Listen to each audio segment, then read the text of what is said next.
And the corrupt Biden family foreign syndicate, because Biden's ties to China are way deeper than we ever knew or imagined. Here to break it all down. It's a brand new book just out today in bookstores everywhere, Amazon.com, Hannity.com. It's the author of the new book, Red-Handed. There you have it, Peter Schweizer. Look, we're going to do a series of interviews because it's not something anybody can absorb, like your last book, Secret Empires, in one sitting or one interview.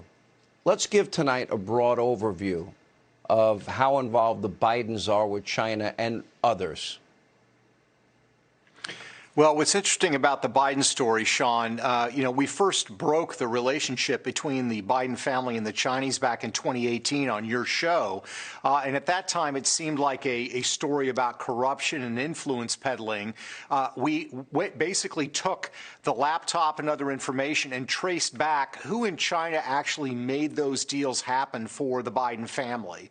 And what we discovered is that some $31 million were provided to the Biden family by 5 individuals in China, and those individuals all have ties to the highest levels of Chinese intelligence. So what has been a story about corruption and cronyism increasingly is a story about spying, espionage, and national security. And so we have the same corruption in Ukraine, in Russia, and in China. So if the last name is not Biden but Trump, what would the reaction of the media and Democrats in this country be?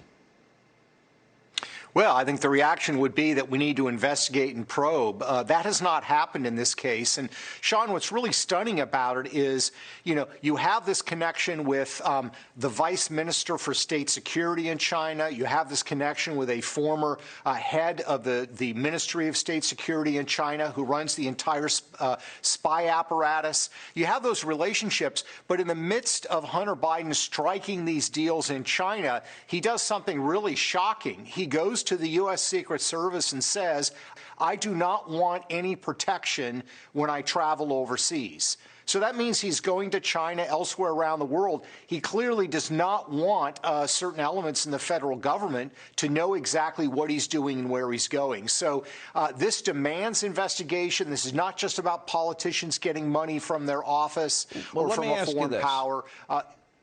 Because Libya had a dossier on Hunter.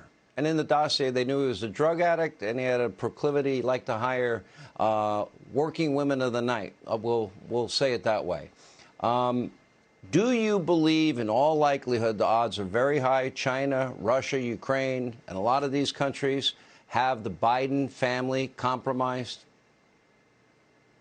Oh, absolutely. There's no question. I mean, look, if Chinese Ministry for State Security is trying to engage in elite capture, as they call it, with the Bidens, and $31 million has been provided, they would view it as a catastrophic intelligence failure if they did not achieve leverage and compromise on the Biden family. That's what makes this so troubling and requires investigation, because if we don't, the president is going to be basing decisions on his family financial interests and the fact that Beijing has leverage over his family. It's pretty unbelievable. The book is very comprehensive. It goes into other industries, especially big tech and others, about they're getting rich off of China, and we ignore all their human rights abuses and everything in between. We'll have a lot more. We're going to do more with Peter. Thank you, Peter, for being with us. More Hannity right after